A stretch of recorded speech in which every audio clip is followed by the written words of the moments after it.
आप सभी भाइयों का स्वागत है अपने श्री श्याम एजुकेशन पॉइंट में। कक्षा 12 विषय हिंदी साहित्य, अध्याय संख्या 5 ऋतु वर्णन, जिसके कवि हैं सेनापति। इससे पूर्व के वीडियो में पहले पद की व्याख्या हम देख चुके थे, ठीक है। आज दूसरे पद की व्याख्या हम यहां देखेंगे, ठीक है। तो देखिए, आइए पहले पढ़ते हैं। मल्ले समीर शुभ सौरभ धरन धीर सरबर नीर जन मज्जन के काज के मधुकर कुंज पुनीहि मंजुल करत गूंज सुधरत कुंज सम सदन समाज के व्याकुल वियोगी जोग के सके न जोगी तहा विरहित भोगी सेनापति सुख साज के सगन तरु लसत बोले पिक कुल सत देखो ये हुलसत आए ऋतुराज के। अब देखिए, पहले ये सवैया है या कविता है, उसकी अपन पहचान कर लेते हैं। कैसे करेंगे? पहले वर्णों गिनिए। 3, 6, 8, 8 और 3 11, 14, 16, 17, 18, 19, 20, 21, 22, 23, 24, 25, 26, 27, 28, 29, 30, 31। 31 है। कौन सा हो गया? कवित छंद, ठीक है। भाषा ब्रज, भाषा ब्रज। शैली वर्णात्मक ले ली जाएगी, वर्णात्मक वर्णन कर रहा है, ठीक है। और वाक्य भी देखते हैं। मल्ले, मल्ले का मतलब होता है मल्ले पर्वत, मल्ले पर्वत से आने वाली, ठीक है। समीर हवा, शुभ सुगंधित, सुगंधित सुगंधित हवा, ये ले लेना, सुगंधित हवा, ठीक है। धरण धारण करने योग्य। धीर का मतलब होता है खुशबू, खुशबू, ठीक है। शुभ सौरभ। सरबर, सरबर का अर्थ हो जाएगा भाई तालाब। नीर का अर्थ हो जाएगा जल। जन का अर्थ हो जाएगा मनुष्य। मज्जन का मतलब होता है स्नान करने के काज के कार्य के लिए, के काज के लिए। मधुकर का अर्थ हो जाएगा भंवरे। क्या हो जाएंगे? भंवरे। पुंज समूह, पुनः फिर से। मंजुल मनोहर।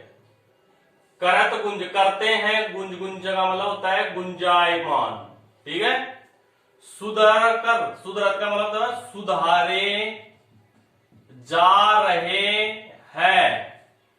कुंज का कुंज रहेगा, सम का अर्थ हो जाएगा समान। अब देखिए, सम आया है तो कौन सा बन जाएगा भाई? यहां पर उपमालंकार बन जाएगा।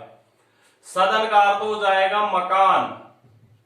समाज का मतलब होता है मनुष्यों के, मनुष्यों के। व्याकुल, व्याकुल का अर्थ होता है भाई परेशान। वियोगी, वियोगी का अर्थ होता है जो अपने प्रियजनों की याद में जी रहा हो, उसे बोलते हैं वियोगी। जोग का अर्थ हो जाएगा यहां पर योग, तत्सम तद्भव शब्द। के सके ना, कर नहीं सकते। जोगी का अर्थ हो जाएगा योगी। तहा मीन्स वहां, ठीक है। विरहत, विरह में जीने वाला, ठीक है। भोगी, भोगी का मतलब होता है सांसारिक व्यक्ति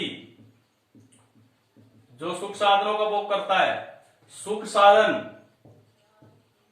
सुख साधनों का प्रयोग अभी और व्याख्या में पढ़ लेंगे अपन। सघन का अर्थ होता है भाई घने। तरु का अर्थ क्या होता है? पेड़। लसत मीन्स सज्जित, सज्जित। बोले बोलती है। पिक का मतलब होता है कोयल। कुल का अर्थ होता है झुंड या वंश, ठीक है। सत मीन्स साथ। देखो ही का अर्थ हो जाएगा भाई हृदय। हुलसत का अर्थ हो जाएगा प्रसन्नता। आए हैं ऋतुराज, ऋतुओं का राजा, ठीक है। अब देखिए, यहां पर वही बसंत ऋतु का वर्णन है और वसंत ऋतु में कैसा मनोहारी वातावरण प्रकृति में छाया हुआ है, उसका वर्णन कवि सेनापति ने अपनी इस रचना के माध्यम से किया है। समझ में आ गई बात? तो यहां देखिए, एक एक पद को पढ़ते हैं, एक एक लाइन को, और फिर उसकी व्याख्या करते हैं। मल्ले समीर शुभ सौरभ धरन धीर। अब यहां कवि इस लाइन में ये कहना चाहता है, प्रस्तुत पद में कवि ऋतु वर्णन में वर्णन करता हुआ कहता है कि मल्ले पर्वत से आने वाली जो सुगंधित हवा है, इस सुगंधित हवा को हर कोई इंसान है अपने मन में धारण करना चाहता है। यानी इस ऋतुराज बसंत के समय में प्रकृति में मल्ले पर्वत से आने वाली सुगंधित हवा है, वह पूरे वातावरण में छाई हुई है, और पूरा वातावरण है वो खुशबू से युक्त है, खुशनुमा है। तो उस दृश्य को प्रत्येक व्यक्ति है, प्रकृति है, मनुष्य है, जन है, ये सभी अपने हृदय में, अपने मन में, अपने सांसों में उसे धारण करना चाहते हैं। सरवर नीर जन मज्जन के काज के, इसी ही बसंत ऋतु के समय में जो तालाबों का जल है, वह तालाबों का जल भी साफ हो चुका है, स्वच्छ हो चुका है। उस स्वच्छ जल में भी मनुष्य क्या कर सकते हैं? अपना स्नान करने का कार्य कर सकते हैं। यानी कहने का तात्पर्य है कि तालाबों का जल जो पहले गंदा रहता था, वसंत ऋतु के आते ही कवि के अनुसार वह भी स्वच्छ हो गया।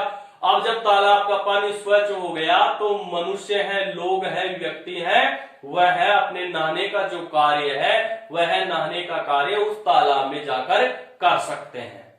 समझ में आ गई? तो तालाब का पानी स्वच्छ हो चुका है और अपने कार्य को स्नान करके अपने कार्य को कर सकते हैं। काज में कार्य। मधुकर कुंज पुनी मंजूर करत गुंज। आगे कवि कहता है कि पेड़ों पर, किस पर? पेड़ों पर, जो प्रकृति में पेड़ विद्यमान है, फल है, सॉरी फल नहीं, फूल विद्यमान है, उन पेड़ों के फूलों पर जो भौरे हैं, वह भौरे मनोहर रूप में वह गुंजायमान होने लगे हैं। यानी भौरे हैं, वह भौरे क्या कर रहे हैं?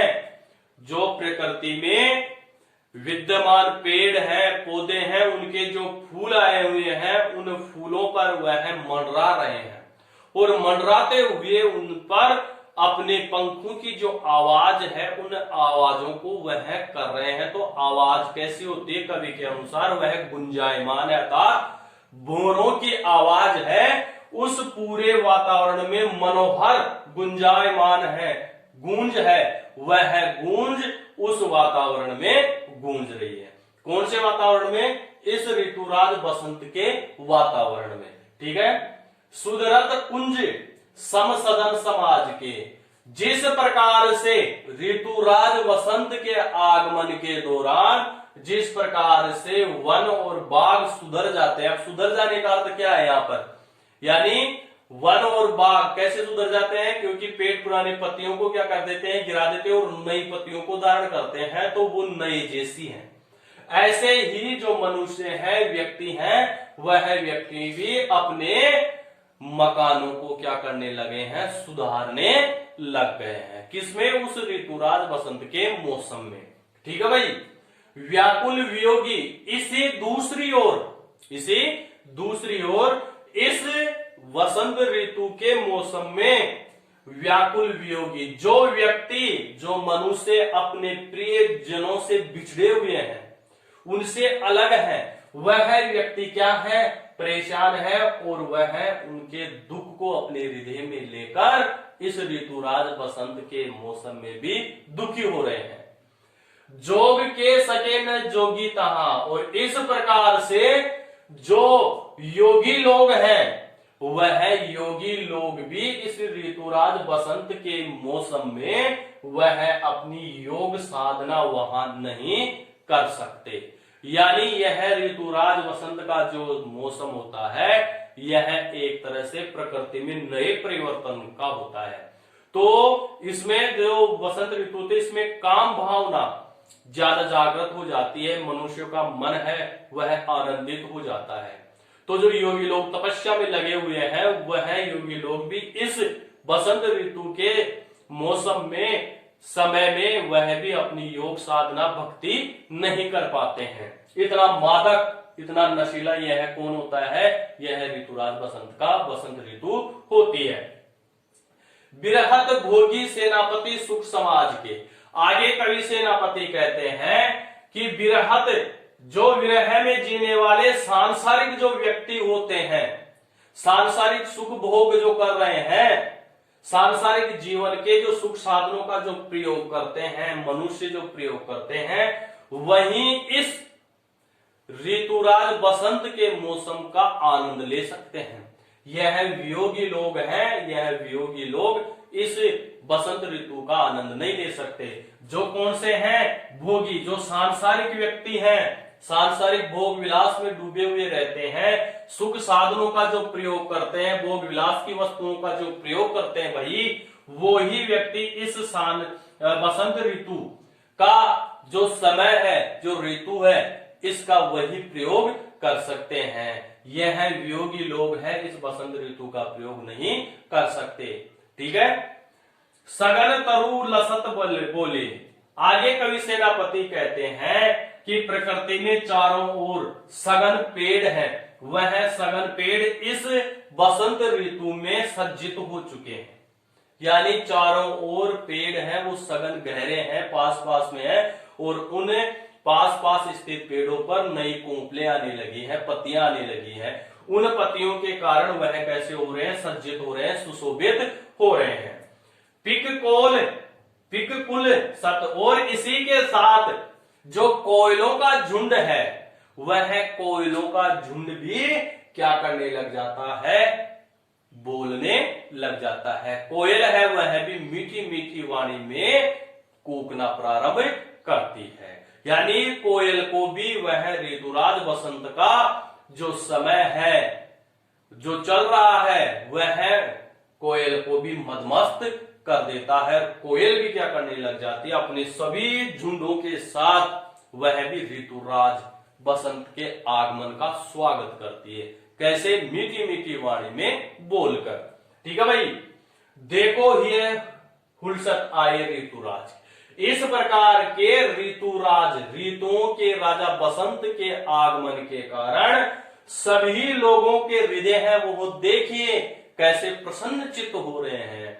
यानी ऋतुराज बसंत का आगमन जैसे जैसे हो रहा है, वैसे वैसे यह देखो लोगों का जो हृदय है, मन है, वह मन कैसे प्रसन्न हो रहा था। चारों ओर खुशियां ही खुशियां हैं। ठीक है भाई। इस प्रकार से इस पद की व्याख्या हमने देख ली है। अब विशेष देख लेते हैं। कवि छंद हो गया, भाषा ब्रज हो गई, वर्णात्मक शैली, तत्सम, तद्भव शब्द है, अनुप्रास अलंकार, अनुप्रास अलंकार, छठा उपमा अलंकार। ठीक है। इस प्रकार से ये इसका क्या हो जाएगा? इसका यह विशेष हो जाएगा। ठीक है। तो आज के लिए बस इतना ही। ठीक है। अपने हिंदी साहित्य और हिंदी अनिवार्य के सभी विद्यार्थियों को यह सूचना देना चाहता हूं कि सभी वीडियो है अपने YouTube पर उपलब्ध हैं। जो ये वीडियो है इसका जो कवि परिचय है डिस्क्रिप्शन बॉक्स है, उस डिस्क्रिप्शन बॉक्स में आपको अपनी कक्षाओं के संपूर्ण वीडियो का जो लिंक है वह आपको मिल जाएगा। वहां पर आप क्लिक कीजिए और आप अपनी कक्षा की वीडियो आराम से देखिए।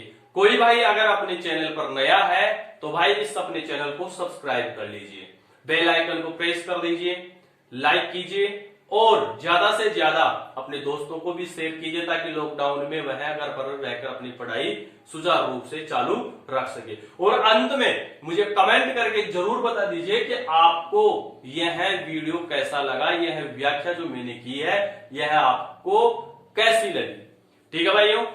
तो मिलते हैं नेक्स्ट वीडियो में पद संख्या 3 के साथ।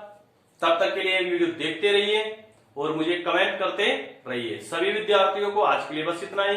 धन्यवाद।